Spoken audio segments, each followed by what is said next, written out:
ആരൊക്കെയാ ഈ ചത്തുപോയവര്? 150 വർഷങ്ങൾക്ക് മുമ്പാ. അന്ന് ഇവിടെ മൂപ്പ് ഭരിച്ചിരുന്ന പ്രതാപശാലിയായ ഒരു കാർന്നവരുണ്ടായിരുന്നു.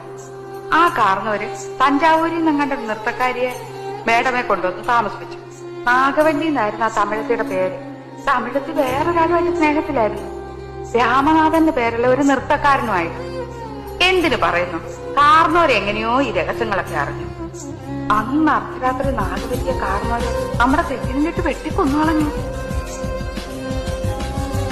8-ാം ദിവസം ദുർഗാഷ്ടമി രാത്രിയില് നാഗവല്ലിയുടെ പ്രേതാത്മാവ് ഒരു രക്തയക്ഷിയായിട്ട് മാറി കാർന്നവരെ കുത്തി കൊലപ്പെടുത്താൻ വേണ്ടി അരക്കകത്ത് വരെ കയറി ചെന്നാ പറയുന്നത്.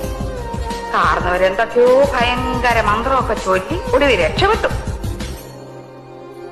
അതിൽ പിന്നെ നാഗവല്ലിയുടെ പ്രേതാത്മാവ് തീരാപ്പകയോടെ ഈ തറവാട്ടിലൊക്കെ അലഞ്ഞടക്കാൻ തുടങ്ങി. ആരൊക്കെയാ ഈ ചത്തുപോയവര്? 150 വർഷങ്ങൾക്ക് മുമ്പാ. അന്ന് ഇവിടെ മൂപ്പ് ഭരിച്ചിരുന്ന പ്രതാപശാലിയായ ഒരു കാർന്നവരുണ്ടായിരുന്നു. ആ